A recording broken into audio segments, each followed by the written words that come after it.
All right, so good evening, everyone, and welcome to our September roundtable on social power structures from a critical angle. As we have discussed in previous discussions as well, that power is not always visible. It seeps into cultures, media, humor, histories, and even the way we understand consent. It operates not just through laws or policies, but through everyday practices that shape what we consider normal and true. So tonight we aim to interrogate these subtle mechanisms of power, tracing how they privilege some while marginalizing others, and how they invite possibilities of resistance.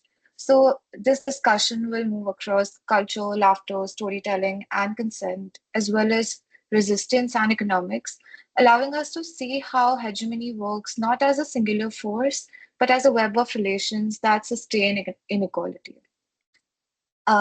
So I'm Aditi Lazarus, tonight's moderator.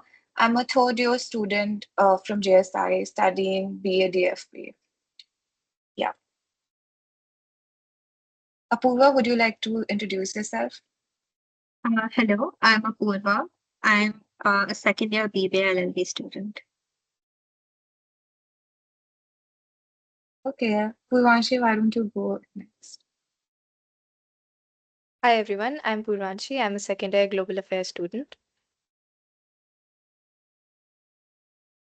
Nandini Hello, I'm Nandini. I'm a second year law student.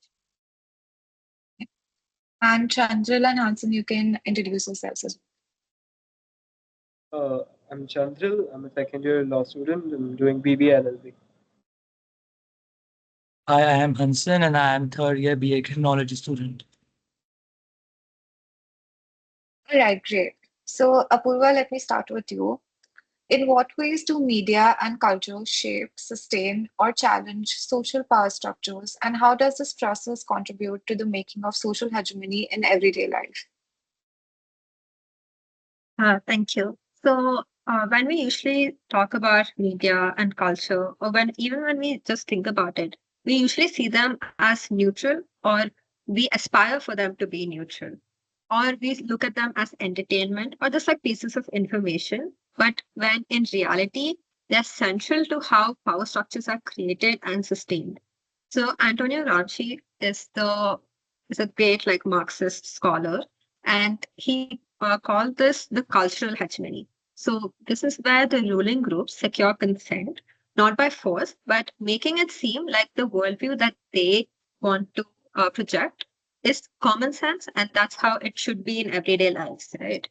So now, when we're looking at algorithms in our everyday social media apps like TikTok or YouTube, uh, what is the things that we consume, what is visible for everyone to see, it's all regulated. So it shows that even like something simple as like a Google search can reproduce social and like racial and gender biases. So these usually silence marginalized voices, and they usually promote sensational content or extremist content. So that's why we see even when people are using thumbnails and the titles of their YouTube videos, they're all like, oh my God, look at this new video. It's so exciting. It needs to promote something really good and something that, oh, when you see it, you really just want to click on it. And that is the view that they want. And what feels like free choice to everyone is actually just shaped by invisible systems where it is designed for profit and control. Cinema, movies, Hollywood, and Bollywood together reproduce the same social hegemony, where when we see Bollywood movies, usually Muslims are treated as villains. So we see this in a lot of like in Bollywood movies, where when there are any terrorist attacks or any kind, you just want to show like a bad person, you'll just say, oh, he's a Muslim, which is just reproducing this social bias that, oh, these people are bad people, right? Even Dalits are treated in a similar way, where it's usually a savior complex of the Brahmins or the higher class. When they are the center of the movie, that's when Dalits are being portrayed as someone, oh, they're also people. It's never that they are shown as people from the start. It's that the audience has to learn that they're people through this movie. Even actresses, and when gender comes into play, actresses are always marginalized and given the victim role, even over here. In Hollywood, a similar process happens with people of color and the white savior complex, even over here. So these patterns show that, oh, like inequalities are normal, they're natural. This is okay to happen. So even pop culture, because it is from all of these Hollywood and movies and social media, pop culture also spreads this further, right? And I think K-pop, which is a huge thing in the past, I think like a decade, where it has become such a global phenomenon, they usually take these Western formulas and they create like the exotic look, where it's like, oh, Koreans, or this is how they look. But everything that they're doing is from the basic structure and the what works in the industry. It's still the same thing. It's just that new faces are being seen to the public. And this again creates the same cultural production and soft power, which is again ties into international relations. So, media, as we see it, is never just passive. It's a site where power is reproduced and normalized and sometimes challenged, as we see nowadays with the current generations always pushing back on what we view and trying to give spaces for marginalized communities. So, recognizing this doesn't mean that you just don't watch media or just don't consume it at all. You just need to say it, okay, this is a place where a lot of different voices can be seen and can be heard. And you need to create that new meanings and so that counter hegemonic practices can emerge. Thank you. I think that was a great response, and I think your reference to Gramsci is very, very crucial here.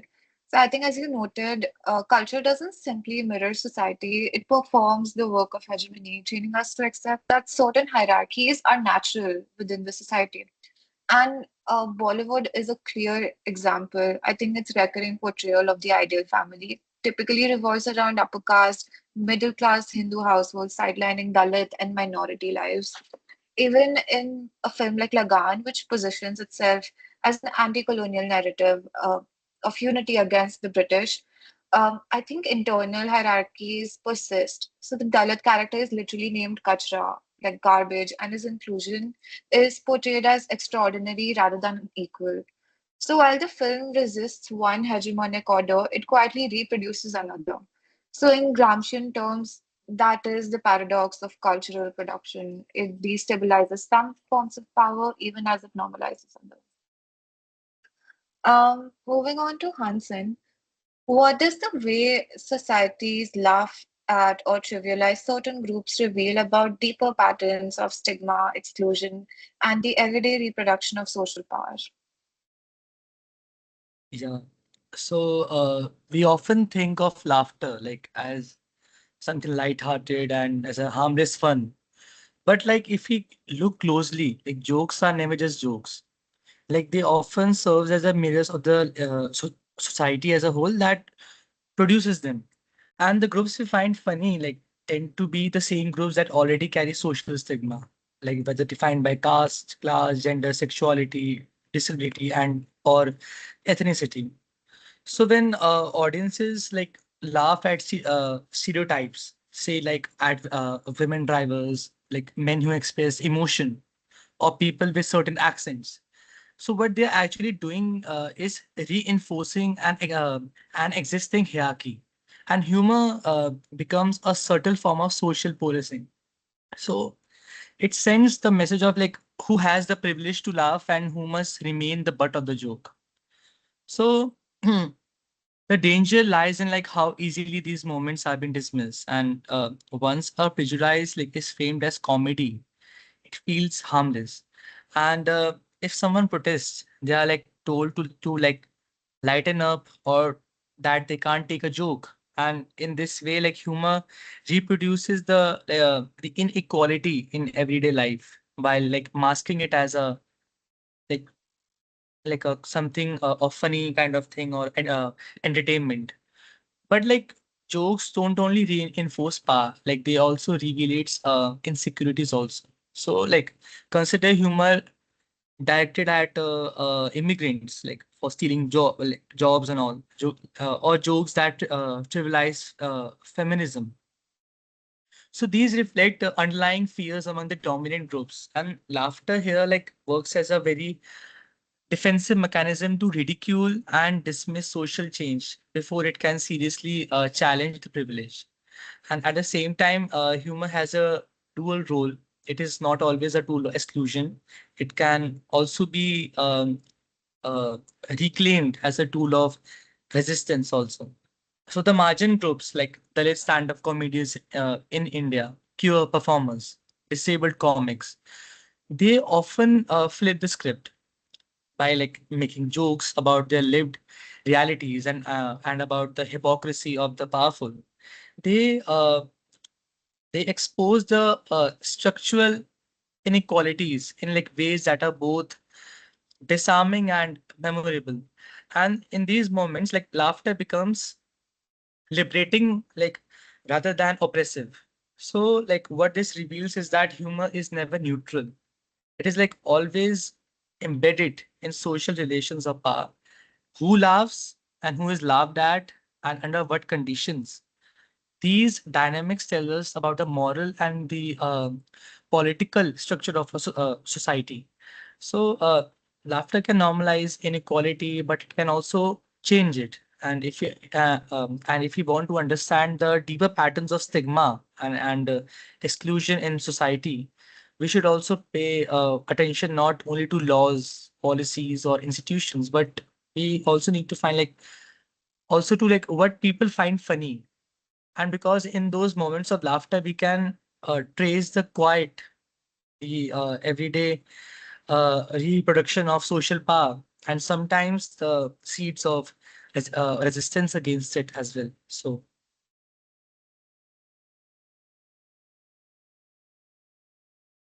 I think that's a very valid point. What you mentioned there before, like trivialization itself is a form of victimization because it reduces a community's struggles to a punchline and makes them the perpetual object of ridicule. And what happened this year itself, if we take the Rebel Kid controversy with Apurva Makhija, I think it becomes very clear how humor isn't neutral. On one hand, she admitted that her jokes were in poor taste, but the backlash went far beyond critique, and it escalated into rape threats, death threats, and a torrent of gendered violence online. And male comics who make equally provocative jokes are often accused as edgy, but when a woman crosses that line, she's punished disproportionately. So I think women, especially, are disciplined into silence, while other communities, such as queer or disabled, I think it's the same for them. And because for them, like threats remind them that their participation in public discourse is always conditional. So I think laughter here is less about freedom of expression and more about sustaining social power by punishing transgression. And that was a great response. Thank you. Moving on, Nandini, your question connects directly. How do oral traditions and alternative modes of storytelling challenge the authority of state sanctioned histories? And what does this imply about who gets to define truth in society? Thank you for that question, Aditi. I think I'd like to start off by just like stating the fact that how much history is actually or facts of history are sanctioned by the state, and the state is very easily able to do that because of the control it has over it. As researchers, people need certain amount of funding, and that funding comes from the state, and so the state has very direct control as to who it chooses to fund and who not. An example of this is recently the Harvard Research Center was shut down, and the Harvard was not able to do much about it because it stopped receiving funds from the government. And so the government, government has some clear defined rules as to what history it wants to portray that will help the facts that it has, and so it sort of structures that whether we like it or not. And so, but the stories that we tell at home, the stories that are oral, the stories that are told to us by our grandparents move away from this. They're not just facts. but they're also experiences and the thoughts that arise from it and the learnings that people get from it. And my article for this month was over tribal people and how their stories have inculcated so much of their experiences. And very recently, not like in the recent history, tribal authors have also started capturing how um, they have as a society been marginalized by the rest of the world. And so, sort of how that, and that's not something that you'll be taught in textbooks. That's not a history that we learn or we commonly know or we discuss. But that's the truth for them, though it may not be the truth for us. So I think to answer your question, we cannot just simply choose a truth or the truth. The question really is as to what is the truth that we choose to believe or what is the truth that we choose to know, and that can only depend on us and how much we choose to expand ourselves and get to know things more.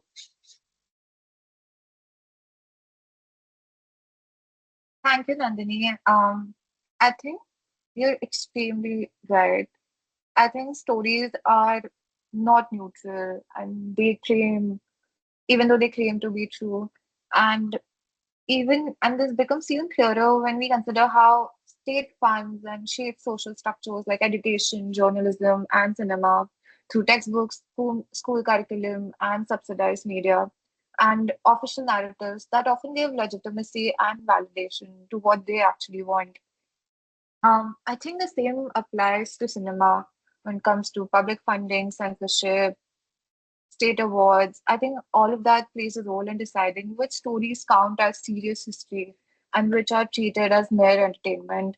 And because Bollywood is often at center of controversy and as well as state legitimacy, I think examples like Rang De Basanti, I think it takes the official history of Bhagat Singh and other revolutionaries and reimagines it through the voices of young students.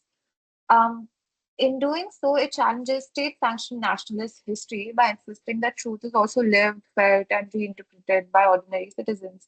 And it was a celebrated movie at that time when it was released. On the other hand, movies like The Kerala Story show how storytelling itself can become deeply contested, with critics accusing it of manufacturing a narrative under the guise of truth. So these examples highlight the power of cinema to both contest and consolidate authority, but also about who has the power to legitimize them as history while dismissing others as mere propaganda or future, drawing on your response. So thank you for that. Moving on, Purvanshi, to what extent is consent within power structures freely given, and how much of it is manufactured through social, cultural, or economic pressure? I was answering the fifth question. Um, Extremely sorry for that. So, in That's your okay. opinion, what forms of resistance are more effective against entrenched social power structures, institutional reform, grassroots mobilization, or cultural reclamation? So thank you so much for the question. Am I audible? Yes. I feel like all these three are not isolated. They are very much interconnected. And so we cannot really, I mean, I personally wouldn't say that I prefer one over the other. I think all three are very necessary for change. What I would say is that they go hand in hand, and I would like to answer this with some case studies and sort of putting a framework as to what exactly these forms of resistance are. So, institutional reform is very, very important because it is legal representation, it is legislative empowerment, and without having legal representation, without having an institutional reform, it gets very difficult for marginalized communities to actually assert themselves in a society. However, institutional reforms, I would say, is more so achieved through perhaps cultural reclamation as well as grassroots mobilization, because grassroots mobilization, social movements play a very important role in actually giving way to institutional reforms. And we have a lot of examples for this. One that I can think of right now is Dalit Panthers of Maharashtra, and how, they have a legacy of resistance and how it actually led to a couple of reforms, although later on they went into decline.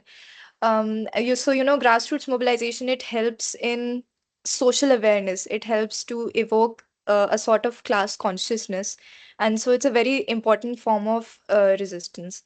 And when it comes to cultural reclamation, I think it's more related to some socio-psychological goals that you can achieve. And there are a lot of examples of that. You can resist through language, tradition, culture. And some examples I would give is perhaps like, currently, due to the Russo-Ukrainian war, the average Ukrainian prefers to speak in Ukrainian language. Like, they are resisting the imposition of the Russian language, and that is very important for them. That is an everyday form of resistance for these people. Similarly, I don't know if you guys know, but there's this very famous writer, Thiongo. Gugiwa Thiongo, I'm so sorry. He recently died this year, and he's a Kenyan author. And he wrote a book. He would write both in his um, native language as well as in English, but he then wrote a book, and I don't know exactly when this happened, but I've read it, and he talked about how that will be his last work in English, because he wanted to reclaim his language, and he understood that his writing in English is sort of related to the colonial impositions. So his way of reclaiming his culture was through his language, and that tells us a lot about what cultural reclamation can do. Maybe not at an institutional level, but at least at a personal and at a societal level. And also, there's another thing like about this everyday resistance, wherein there are people who do not get to do grassroots mobilization, or they don't have enough power. So James Scott popularly explores everyday resistance, and he goes to this village in Malaysia, and he observes how the Muslim peasants, try to resist their bosses, and they do this through foot dragging, evasion. So they will have like, behind their backs they would name call their bosses, or they would try to delay work, or they would take sick leaves, so on and so forth. And for people who have enough power to do like resistance at a larger scale, this wouldn't seem a lot. But for these people, this is all they've got, and so this sort of resistance is very internal, but it's very subtle, but it's still a form of resistance. And other thing would be, another everyday resistance would be something like resistance through radio, which is a very interesting concept that Franz Fanon talked about. And he talks about, I think he explores it in the context of the Algerian War, but I will try to put this in an Indian context. Uh, Back in World War II, when the Soviets were supporting the cause for anti-colonial sentiment, they would use radio as a method, as a means to basically mobilize people in back in colonies, and basically support their anti-colonial movements or support them. Even Subhash Chandra Bose used to use radio as a form of resistance to reach to people in India. So these sort of resistance is very interconnected. Of course, we need institutional reforms first and foremost, but these other forms of resistance are not just are at a more personal and psychological level as well, and eventually they should be leading to institutional reform. So it doesn't always happen because it's a little idealistic, but yeah.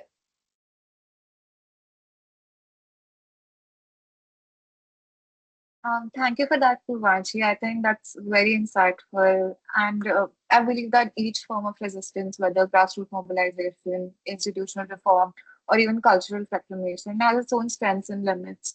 As you mentioned before, I think grassroots actions can generate momentum on ground. Institutional reforms can give that momentum a particular framework, reorienting it into a certain direction. And cultural reclamation reshapes how communities reimagine themselves. And even everyday practices like the use of radio, as you mentioned, have historically offered alternative spaces where voices excluded from dominant institutions could speak, share, and organize, reminding us that resistance doesn't always take place in formal arenas. I think what this essentially suggests is that resistance is rarely effective when confined to one single mode. I think its real strength is in interplay and the intersection that you mentioned before. So thank you for that. Moving on to Shlo. If social inequalities are addressed without tackling economic disparity, does the system of oppression remain intact?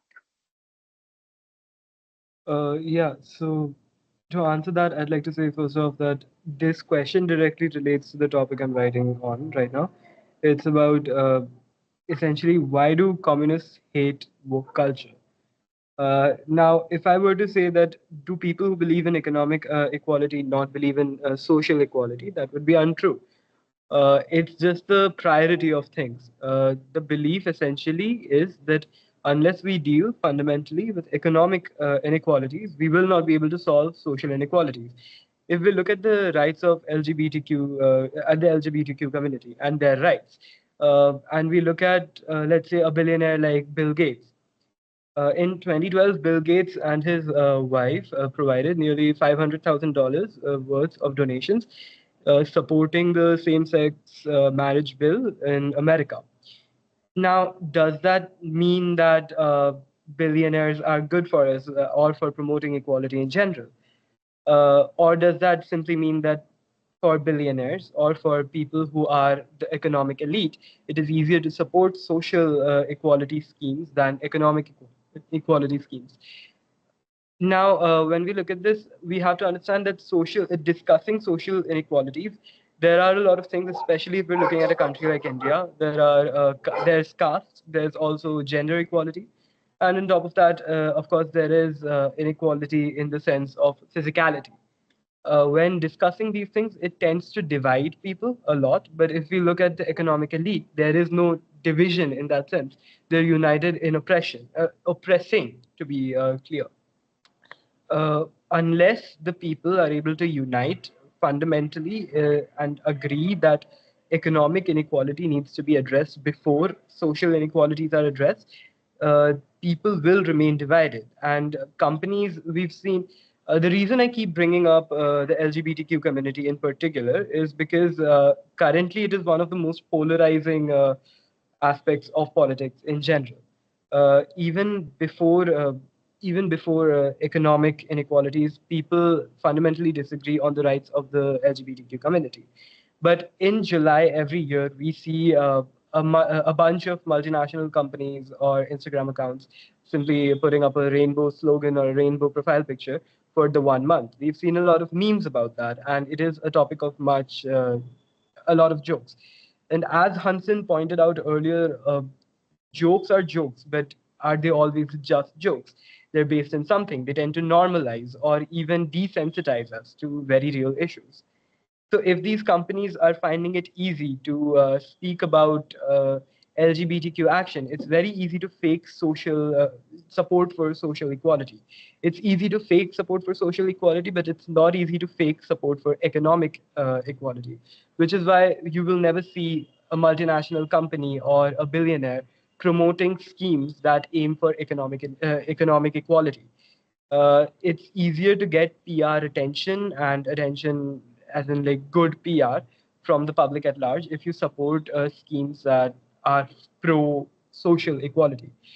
The At the end of it all, I'd like to say that when discussing social inequalities, it's a very polarizing topic for all people except the ones that are the economic elite.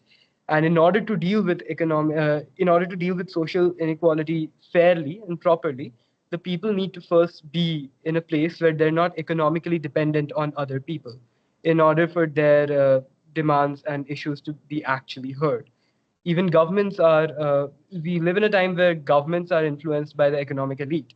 So therefore, until we have a government that is truly for the people, that is not influenced by economy, we will not be able to discuss social inequalities. And therefore, the system of oppression will remain completely intact. And we'll have little fights here and there about which social inequality do we need to address first, but we'll never have any real tangible change until the people are able to recognize that what we really need is solidarity.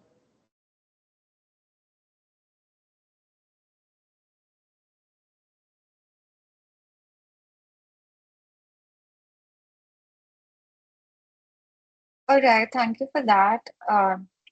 Interesting range of perspectives. I think you're right, like addressing identity-based inequality without confronting economic structures risks becoming little more than a temporary change. Like you mentioned before, like corporate diversity campaigns in July may place women, LGBTQ individuals, or other minorities in leadership and in at the center of visibility. But I think if wage gaps, glass ceilings, and exploitative labor practices persist, then systemic oppression is simply repackaged as progress. So, representation without economic redistribution does not shift power in any meaningful way. I think similarly, caste inequalities in India cannot be dismantled through mere symbolic recognition alone. Unless land ownership patterns, resource redistribution, and access to capital are transformed, I think marginalized communities like Dalits and Adivasis remain trapped in structural dependence. So, thank you for that.